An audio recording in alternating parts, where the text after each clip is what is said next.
क्या जीजू आप भी टीवी के साथ सर क्यों खपा रहे हैं? चलिए ना कुछ बातें करते हैं। रश्मि रिमोट दो। नहीं तो रिमोट दो ना रश्मि।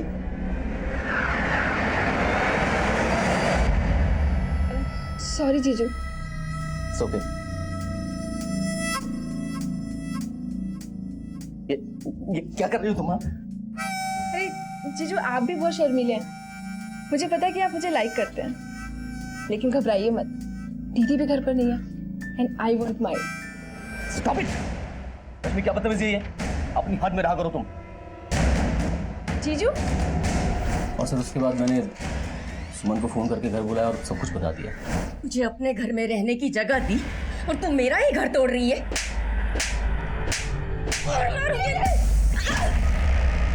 सुमन! सुमन! तुम आगे बोलो। सुमन! सुमन! एक्चुअली उसे सुमन की बिल्कुल पड़ी नहीं थी और उस घटना के बाद वो घर भी वापस नहीं आई। मैं तो पुलिस में कंप्लेन नहीं करना चाहता था, लेकिन जब सुमन को लेकर हॉस्पिटल गया तो वहाँ इसका केस देकर उन्होंने खुद ही पुलिस को बुला लिया। उसके बाद मालूम पड़ा सर वो फोन बंद करके गायब हो गई। सर वो लड़की सुसाइड करने वालों में से नहीं है।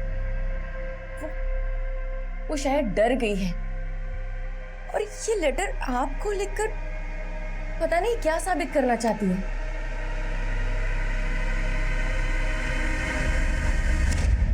रश्मि के घर वाले अगर मान रहे हैं कि रश्मि ने सुसाइड नहीं किया बल्कि वो फरार है, तो फिर रश्मि कहां गायब हो सकती है?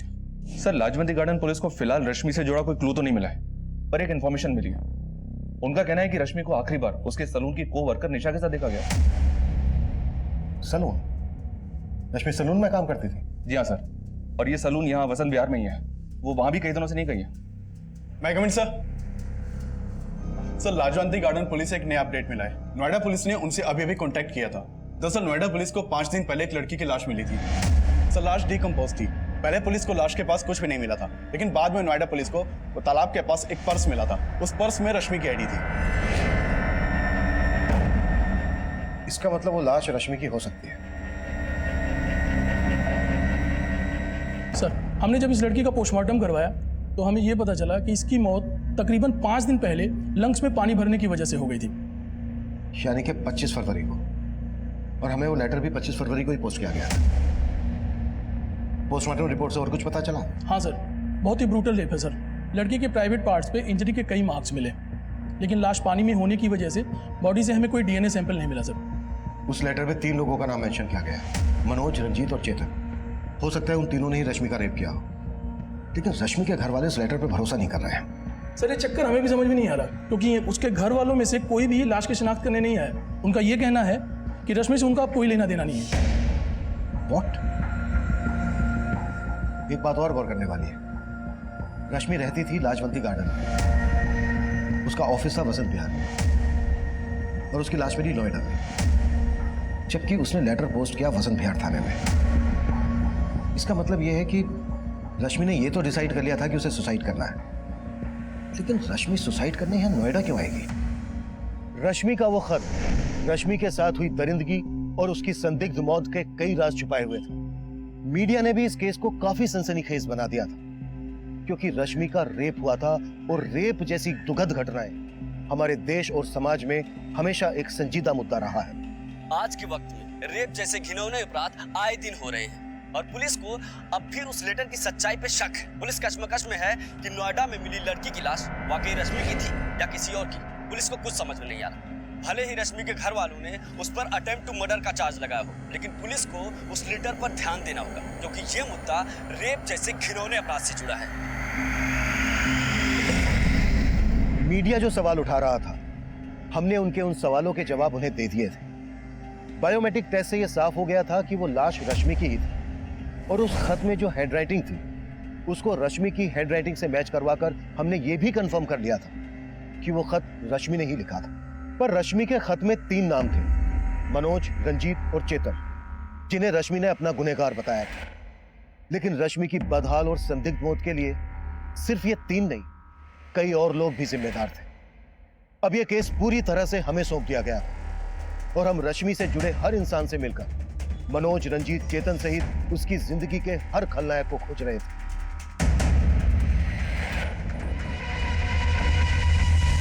हमें पता चला है घर से भागने के बाद रश्मि तुम्हारे घर पर आई थी। हाँ सर, रश्मि मेरे घर आई थी। वो घर से भागी नहीं थी सर, उसकी दीदी ने उसको घर से बाहर निकाल दिया था।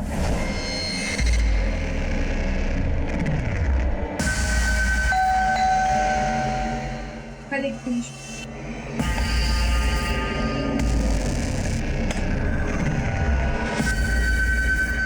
निशा, क्या हुआ? क्या हुआ रश्मि? क्या हुआ? क्या हुआ बता तो सर। रश्मि, आज सैलून का ऑफ था। दीदी घर पे नहीं थी तो जीजू जानबूझकर घर जल्दी आ गए और उन्होंने मेरे साथ। जीजू आपकी कॉफी। अरे जीजू, जीजू क्या कर रहे हैं आप? डरने की जरूरत नहीं है, देख तेरी दीदी भी घर पे नहीं है। I don't mind it. हटिए जीजू, अपने हद में रहे, समझे? सर उसका जीजा बहुत बुरा है और वो तो उसके घर में रहना भी नहीं चाहती थी। तो बस चाहती थी कि उसको एक अच्छी सी जॉब मिल जाए और वो कहीं और शिफ्ट हो जाए। तुम हमसे कुछ छुपा तो नहीं रही हो? सर मैं आपसे क्यों कुछ छुपाऊंगी सर? आप चाहो तो सुकन्या से पूछ लो, वो भी हमारे साथ ही थी सर। ये सुकन्या कौन है? सर मेरी फ्रेंड है। उस दिन हम दोनों रश्मि के साथ ही थे, लेकिन उसके जीजा का बार बार ही फोन आ रहा था। जीजू आप चाहे किसी भी नंबर से फोन करो, मुझे आपसे बात नहीं करनी है। Sorry sir. Yes sir. Thank you sir. किसका फोन था रश्मि? जिसका मुझे कई हफ्तों से इंतजार था। निशा, मुझे जॉब इंटरव्यू का कॉल आया। क्या बात कर रही है? कांग्रेचुलेशन। सर उसके बाद रश्मि जॉब इंटरव्यू के लिए चली गई थी। मैंने उसको रात को फोन करने की भी कोशिश की, लेकिन उसका फोन बंद आ रहा था। फिर बाद में मुझे मालूम चला कि उसके जीजा ने उसके अगेंस्ट FIR फाइल की थी। सर मुझे तो लगता है उसके जीजा ने जानबूझकर उसे फंसाया होगा। रश्मि इंटरव्यू देने कहाँ गई थी? सर वो तो मुझे नहीं पता, लेकिन उसने पैड पे एड्रेस लिखा था। हमें रश्मि का जो लेटर मिला है उसमें उसने 3 लोगों को मेंशन किया है, मनोज, रंजीत और चेतन। जानती हो इन्हें? नहीं सर, मैंने रश्मि के मुंह से इन तीनों का नाम कभी नहीं सुना। लेकिन हाँ सर, एक बात है, एक लड़का अक्सर सैलून पे आके रश्मि को परेशान करता था। कौन लड़का?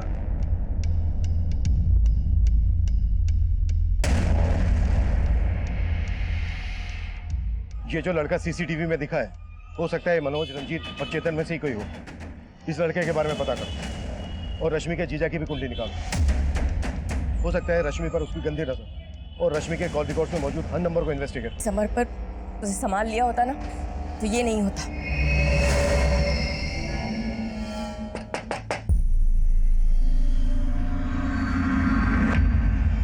क्या इस लड़के को पहचानते हैं आप लोग?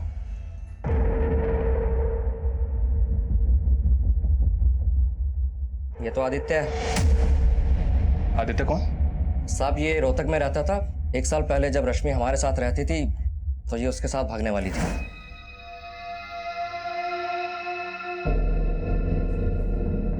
रश्मि क्या कर रही थी तुम? भाग रही थी यहाँ से? चल मैं बताता हूँ तेरे को, चल बताता हूँ बता। उसके बाद रश्मि को हमने यहाँ भेज दिया, लेकिन यहाँ तो उसने हमें हमारी ही बेटी और दामाद की नजरों से गिरा दिया था। लेकिन रश्मि के दोस्तों से तो मैं इसका उल्टा सुनने को मिल रहा है। सर रश्मि के दोस्तों से आप वही सुनेंगे जो रश्मि ने उन्हें पढ़ाया है। ना ही वो लड़की किसी भरोसे की है और ना ही उसका ये दोस्त आदित्य। मैंने खुद रश्मि को कई बार इस आदित्य के साथ देखा। रश्मि जब यहाँ भाग कर आई तो वो भी इसके पीछे आ गया था और वो तीनों लड़के इसी के दोस्त होंगे। रश्मि तो बिना सोचे समझे किसी से भी दोस्ती कर लेती थी। मैं कम इन सर? यस कम इन। सर मैंने रश्मि के कॉल रिकॉर्ड्स चेक किए। रश्मि के कॉल रिकॉर्ड्स में मनोज, चेतन और रंजीत इनमें से किसी का भी नंबर नहीं मिला।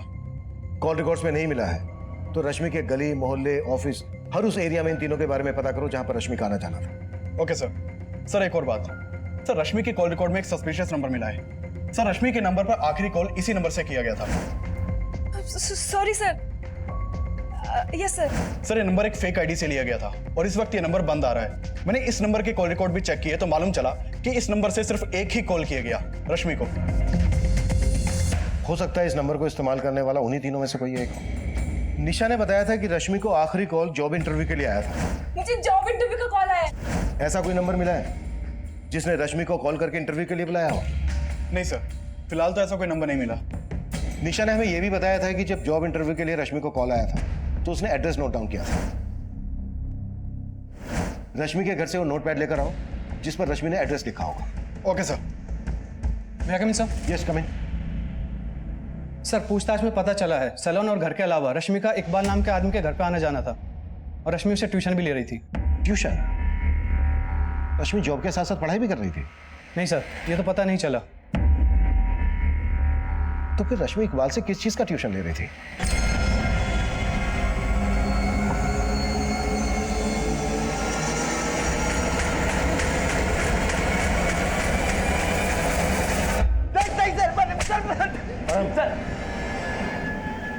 चलो जा शुभ। सर मैं किसी चेतन, मनोज, रंजीत को नहीं जानता हूँ सर। लेकिन हम तुझे जान गए। पिछले 1 साल से रश्मि का पीछा कर रहा था। अब अगर एक भी झूठ बोला ना तो हमसे पीछा नहीं छुड़ा पाएगा। मैंने सर रश्मि के साथ कुछ भी नहीं किया सर। सर मैं तो रश्मि से प्यार करता था सर। सर 1 साल पहले हम लोग भाग के जा रहे थे सर। हमने प्लान भी बना लिया था, लेकिन सर मेरे पेरेंट्स की वजह से मैं नहीं जा पाया था सर। और इसी वजह से सर रश्मि मुझसे नाराज थी सर। मैं तो सिर्फ रश्मि को मनाने की कोशिश कर रहा था सर। वो नहीं मानी तो उसके साथ ये कांड कर दिया। अब ये बोल, तेरे इस कांड में उन 3 लड़कों का क्या रोल था? सर मैं नहीं जानता हूँ सर। मैं किसी लड़के को नहीं पहचानता हूँ सर। सर मुझे लगता है सर इसमें उस विजय का हाथ होगा सर। विजय? सर वो लड़का कम नहीं था सर। 1 साल से रश्मि पे जबरदस्ती लाइन मारने की कोशिश कर रहा था। रश्मि प्लीज मेरी बात तो सुन लो। मुझे तुमसे कोई बात नहीं करनी है। क्यों बात नहीं करनी है? आदित्य मुझे कोई बात परेशान करता है इसको। है कौन तू? छोड़ो। लेकिन तुम्हें बार बार परेशान करता है ये। तुम्हारा इरादा भी जानती हूँ मैं। अगर ये मेरा पीछा कर रहा था तो तुम क्या कर रहे थे यहाँ पे? दोनों बख्श दो मुझे। यूं आगे पीछे मंडराना बंद करो। सर जितना मैं रश्मि को जानता हूँ सर, वो सुसाइड नहीं कर सकती। वो लड़के, वो लेटर, सब में विजय का हाथ होगा सर। कहानी अच्छी है तेरी, लेकिन तेरी इस कहानी का खलनायक तू है कि विजय? ये हम तुझे बताएंगे।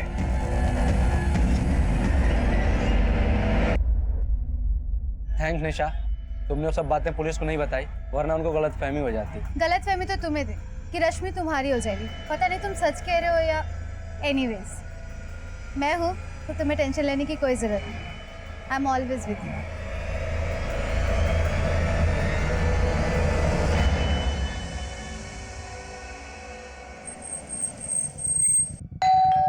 हाँ सर, रश्मि मुझसे ट्यूशन लेती थी। किस चीज का ट्यूशन? वो मुझसे इंग्लिश सीख रही थी। एक्चुअली उस सलून में मेरा आना जाना रहता था। एक दिन उसने अचानक मुझे पूछा कि क्या आप मुझे इंग्लिश पढ़ाएंगे? So we are meeting tomorrow, right? Yeah, same place. Yeah, okay, bye, take care, bye. Sir आप कितनी अच्छी इंग्लिश बोलते हैं।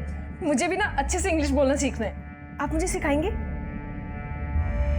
Of course, why not? Okay sir, thank you. उसने मेरी हेल्प मांगी तो मैं मना नहीं कर पाया, और उसके बाद वो मेरे घर आकर इंग्लिश पढ़ती थी। एक्चुअली वो काफ़ी प्रॉब्लम में थी। सलून की जॉब से ज़्यादा कमा नहीं पाती थी। वो चाहती थी कि उसकी इंग्लिश सुधर जाए ताकि कोई अच्छी जॉब उसे मिल सके। कहाँ जॉब ढूंढ रही थी? वो तो आइडिया नहीं है सर। पर मानना पड़ेगा, इंग्लिश काफी अच्छी सिखाई थी आपने उसे। दरअसल रश्मि ने हमें जो लेटर भेजा है ना, वो लेटर भी इंग्लिश में भेजा था। ये देखिए, इस लेटर में उसने 3 लड़कों के नाम लिखे, रंजीत, मनोज और चेतन, जिन्हें वो अपनी मौत का जिम्मेदार मानती है।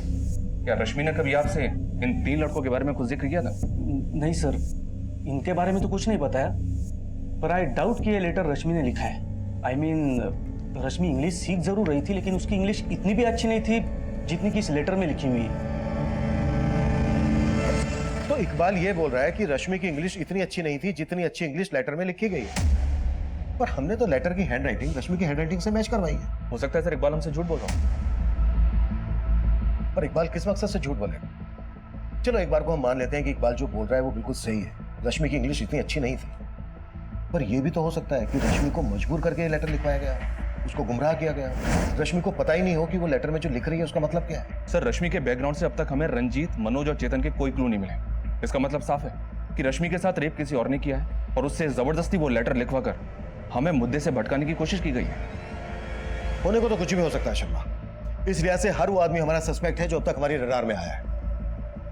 विजय को उठा लो, जो रश्मि के साथ सलून में काम करता था। मनोज, रंजीत और चेतन की इन्वॉल्वमेंट को भी हम नजरअंदाज नहीं कर सकते। हो सकता है इन नामों के लोग हों, लेकिन अब तक हमारी नजर में ना आए हों। और ये लोग नोएडा के रहने वाले हों, जहां पर रश्मि की हमें लाश मिली थी। नोएडा और दिल्ली में इन नाम के जितने भी लोग हैं, सबका डेटा निकालो और सबको इन्वेस्टिगेट करो। Okay sir. मैं कमिंग सर? कम इन। सर ये वही नोटपैड है जिस पर रश्मि ने इंटरव्यू वाली जगह का एड्रेस लिखा था। लेकिन सर एक बात समझ में नहीं आई, रश्मि ने वो पन्ना तो फाड़ दिया था जिस पे उसने एड्रेस लिखा था। सर फिर आपने ये नोटपैड क्यों मंगवाया? वेट,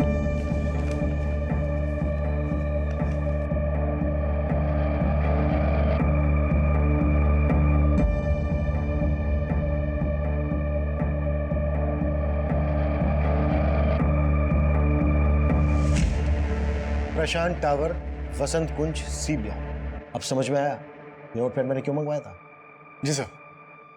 प्रशांत टावर, वसंत कुंज, जहां पर रश्मि इंटरव्यू देने गई थी। यहां पर चलते देखते हैं। गाड़ी निकलो।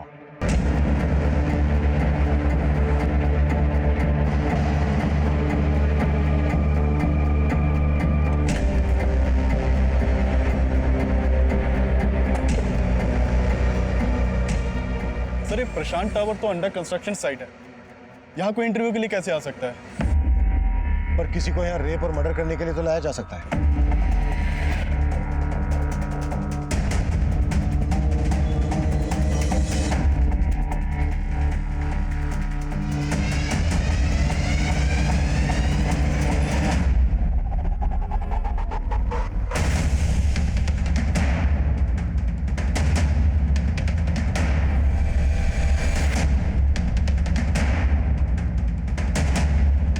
पूरा एरिया बारीकी से चेक करो।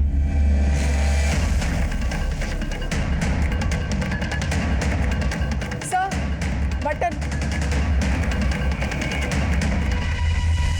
यहाँ जरूर कोई कांड हुआ है। अभिषेक सर।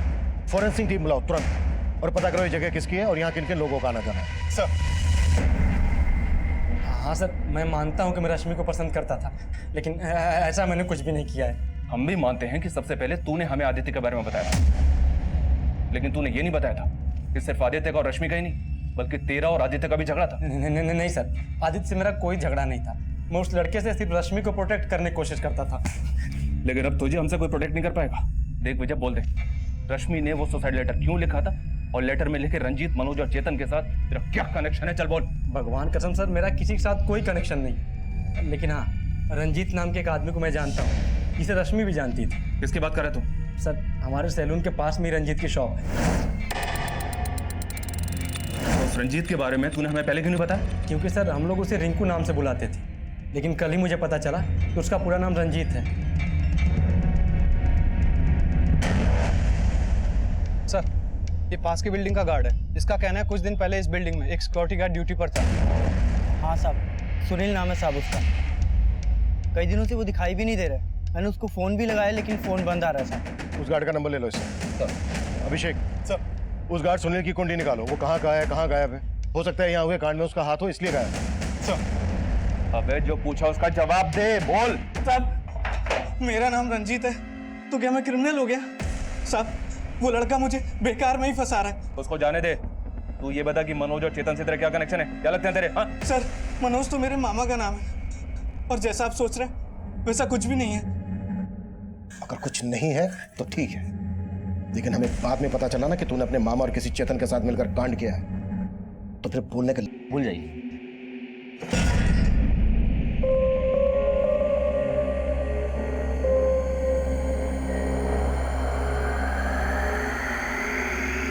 अरे क्या है हा? क्या है तुम्हारी माँ यार? जब देखो घूरती रहती है। सच बता रहा हूँ, अगर मेरा दिमाग खराब हो गया ना तो कसम से बता रहा हूँ। क्या खराब हो जाएगा तुम्हारा दिमाग? क्या खराब हो जाएगा? अरे शुक्र करो कि तुम्हारी वजह से मैंने अपनी बहन को बदनाम किया, और अगर अब तुमने मुझे धोखा दिया ना तो छोड़ूंगी नहीं मैं तुम्हें, याद रखना।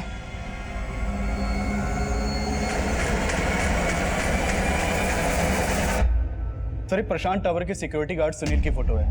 सर, सुनील के मोबाइल नंबर के सर्विस प्रोवाइडर से इसका फोटो मिला है। सुनील गोविंदपुरी का रहने वाला, लेकिन इसके घर पे ताला लगा है और पिछले एक हफ्ते से इसका नंबर भी बंद है। सर, सुनील के कॉल कोड में किसी मनोज, चेतन या रंजीत का नंबर नहीं मिला। ये बिना किसी वजह के तो गायब होगा नहीं। इस सुनील का लुकआउट नोटिस जारी करो और इसका पूरा बैकग्राउंड खंगालो। सर। सर मैंने दिल्ली और नोएडा में रहने वाले सभी रंजीत, मनोज और चेतन नाम के लोगों का आधार कार्ड का डेटा निकलवाया और उनमें से मुझे ऐसे 3 रंजीत, मनोज और चेतन मिले हैं जिनका आपस में कनेक्शन है। ये देखिए सर।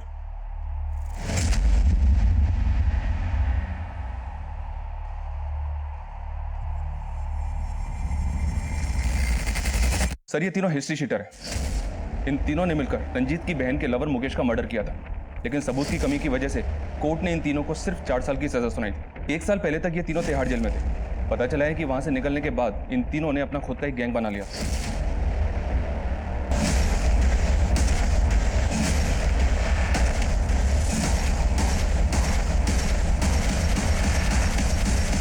सर ये तीनों इलीगल आर्म्स डीलिंग के धंधे से जुड़े हैं। नोएडा, गाजियाबाद और मेरठ में अपना धंधा करते हैं और काफी टाइम से अंडरग्राउंड है।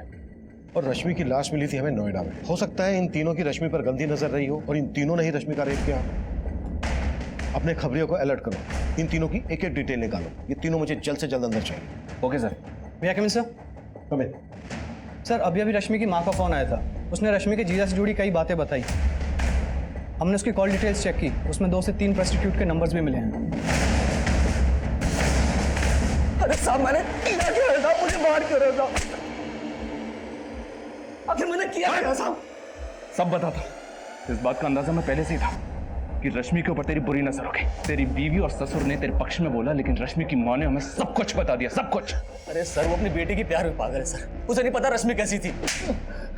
तेरा कैरेक्टर भी पता चल गया हमें। बीवी के होते हुए प्रोस्टिट्यूट के पास जाता है।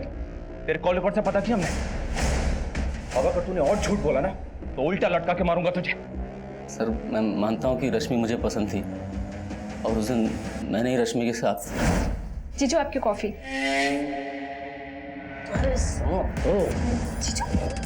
जीजू क्या कर रहे हैं आप? हटिए जीजू, अपनी हद में रहे, समझे? साहब मैं डर गया था साहब, मुझे लगा कि इसके पहले रश्मि जाके सुमन को सब कुछ बता दे। मैंने सुमन से जाके झूठ बोल दिया कि रश्मि ने मेरे साथ। इतना ही नहीं, तूने लाजवंती गार्डन पुलिस को यह भी बोला कि रश्मि ने तेरी बीवी की जान लेने की कोशिश की। सर रश्मि ने जानबूझ के धक्का नहीं दिया था, उन दोनों का झगड़ा हुआ था और उसके बाद रश्मि का रेप हुआ।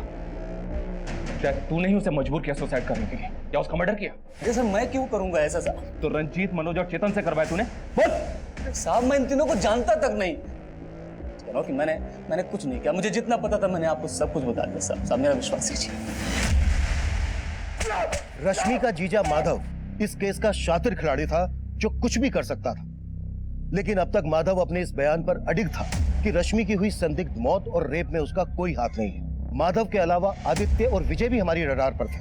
वहीं दूसरी तरफ अंडर कंस्ट्रक्शन बिल्डिंग प्रशांत टावर के गार्ड सुनील की भी हमें तलाश थी और तभी हमें मनोज, रंजीत और चेतन नाम के 3 गुंडों का पता चला और उन्हें ढूंढने के लिए हमने अपना खबरी नेटवर्क तुरंत एक्टिव कर दिया। क्या ये वही गुंडे थे जिनके बारे में उस खत में लिखा गया था? क्या ये वाकई में रश्मि के गुनहगार थे या फिर इनके नाम का इस्तेमाल करके कोई बड़ा खेल खेला जा रहा था?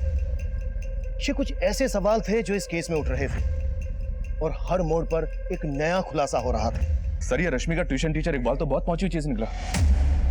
ये एक हाई प्रोफाइल फिल्म पे है। इसके कॉल रिकॉर्ड्स में कई सारी लड़कियों के नंबर हैं जिन्हें ये एस्कॉर्ट बना के अपने कई सारे क्लाइंट्स के पास भेजता है। बैठ सर आपको जरूर कोई गलतफहमी हुई। ये सब काम मैं नहीं करता हूँ। तू जो करता है ना बेटा, उसके पक्के सबूत जुटा लिए हमने। जो लड़कियां तू तेरे क्लाइंट्स के पास भेजता है ना एस्कॉर्ट बना के, उनके बयान भी लिए हमने। अब बोल, रश्मि को भी इसी धंधे में डाल रखा था ना तूने? नहीं सर, मैंने रश्मि को इस धंधे में नहीं डाला है। लेकिन ये बात सच है कि रश्मि को एस्कॉर्ट बनाने के लिए मैं उसे इंग्लिश की ट्रेनिंग दे रहा था। वो काफ़ी एम्बिशियस थी और दिखने में भी अच्छी थी। तो जब उसने मुझसे इंग्लिश सिखाने के लिए कहा तब मैंने सोचा कि मैं उसे आसानी से ट्रैप कर सकता हूँ। लेकिन सर मैंने रश्मि के साथ कुछ नहीं किया है सर। तूने कहा था कि वो लेटर भी रश्मि ने नहीं लिखा था, लेकिन उस लेटर पे जो हैंडराइटिंग है ना वो रश्मि के हैंडराइटिंग से मैच करता है। कहीं ऐसा तो नहीं कि इंग्लिश सिखाने के बहाने तूने ही रश्मि से वो लेटर लिखवाया और बाद में उसको? नहीं सर, मैं अभी भी यही कहूंगा कि इतनी अच्छी इंग्लिश में रश्मि लेटर नहीं लिख सकती है और ना ही मैंने उससे वो लेटर लिखवाया और ना ही मैंने रश्मि के साथ कुछ किया है सर। साहब मेरी बात तो सुनिए।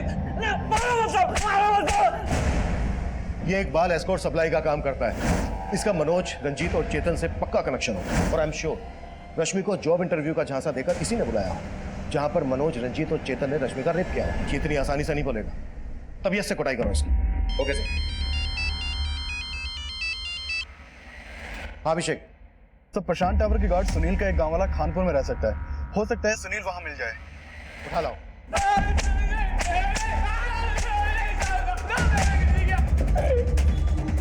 चल हो जा शुरू।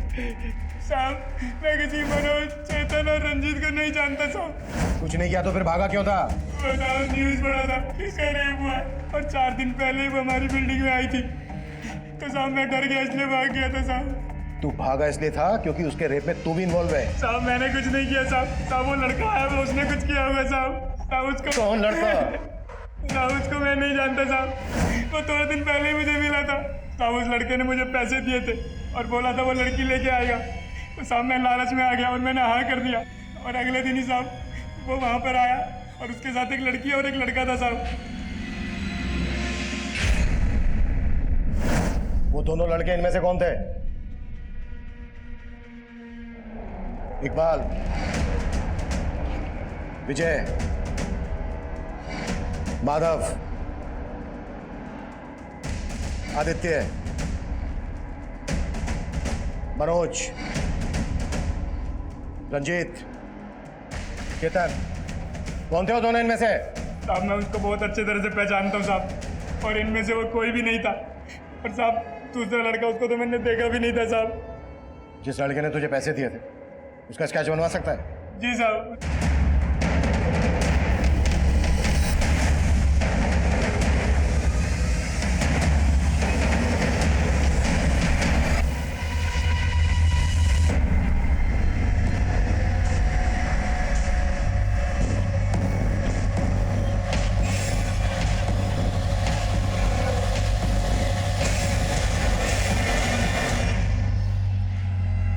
इस केस में एक के बाद एक नया चेहरा सामने आ रहा है। समझ में नहीं आ रहा है कि रश्मि इस आदमी के साथ प्रशांत टावर में गई क्यों।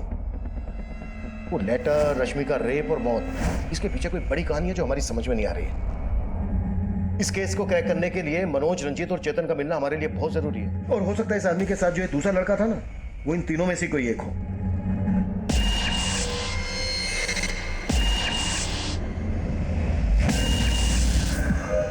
बोल भाई, अभी क्या करने का है? एक काम करते हैं, दोनों अंडरग्राउंड हो जाता है और जब तक मामला शांत नहीं हो जाता कोई भी बाहर नहीं आएगा। सर खबरियों से रंजीत, मनोज और चेतन के ठिकाने के बारे में एक इन्फॉर्मेशन मिली है। फील्डिंग लगा दो शर्मा, तीनों बचने नहीं चाहिए। ठीक है सर।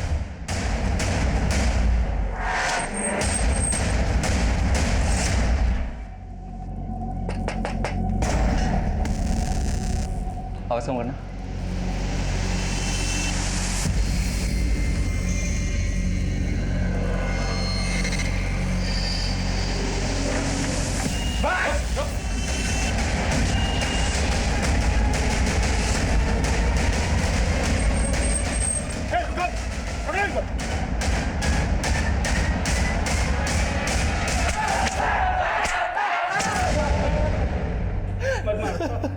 साहब हम मानते हैं 2 नंबर के काम करते हैं, लेकिन हमने किसी रश्मि को नहीं मारा।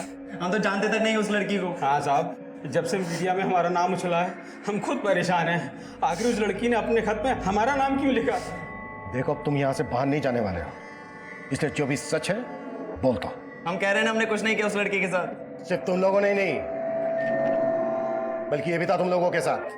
कौन है? साहब ये तो मयंक है साहब। तो जानते हो उसको? क्या क्या किया इसके साथ मिलकर? साहब हम इससे क्यों मिलेंगे, ये तो हमारा दुश्मन है।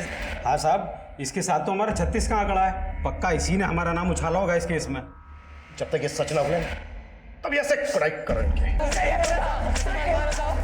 तो इन सबको बहुत ऊपर नीचे किया, लेकिन सबके सब वहीं अटके हुए हैं। सर मैंने इस मयंक की गोली निकाली। ये भी हिस्ट्री शीटर है और ये भी इलीगल आर्म्स डीलिंग के धंधे में है। और ये भी सच है सर कि मयंक इन तीनों का कट्टर दुश्मन है। Police control room. हाँ जी बोलिए।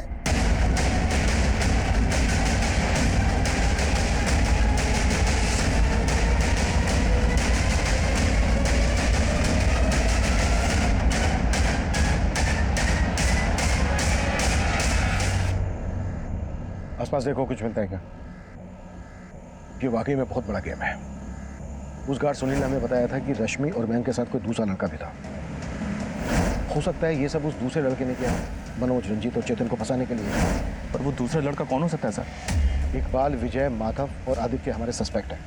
हो सकता है वो इन्हीं में से कोई, या फिर मनोज, रंजीत और चेतन ने हमें यहाँ भेजकर कोई मर्डर केस में सजा काट चुका है।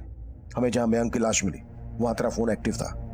अब तू ये बोल, तूने ये क्यों और किस मकसद से किया? बोले। वो जब मैं जेल में अपनी सजा काट रहा था तो उसी वक्त रंजीत, मनोज और चेतन भी अपनी सजा काट रहे थे। अबे घबराता क्यों है? हम तो तेरे अपने हैं राजा।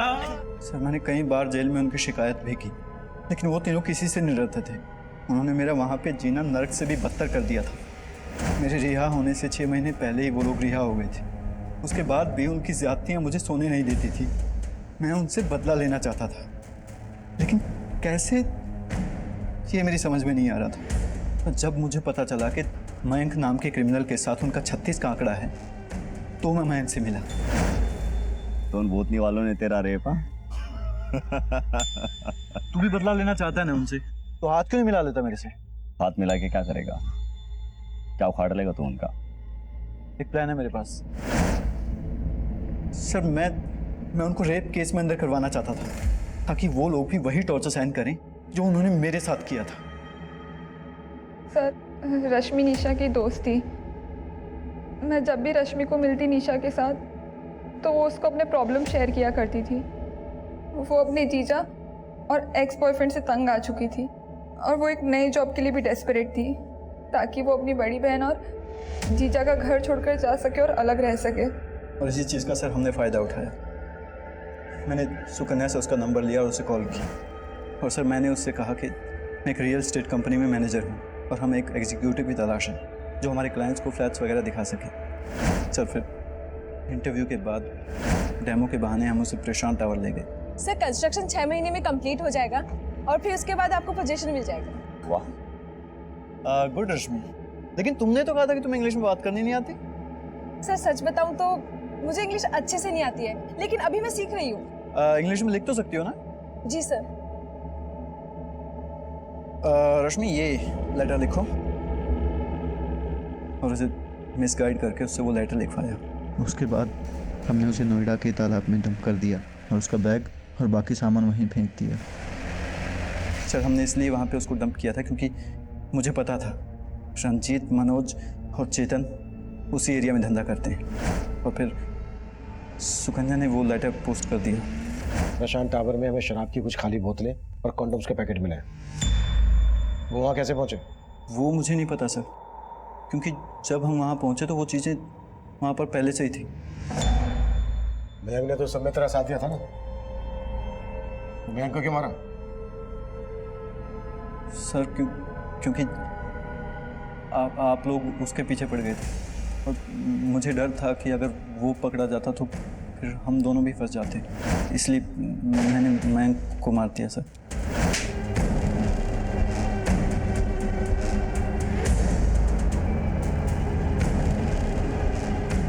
निशा रश्मि की हमदर्द थी।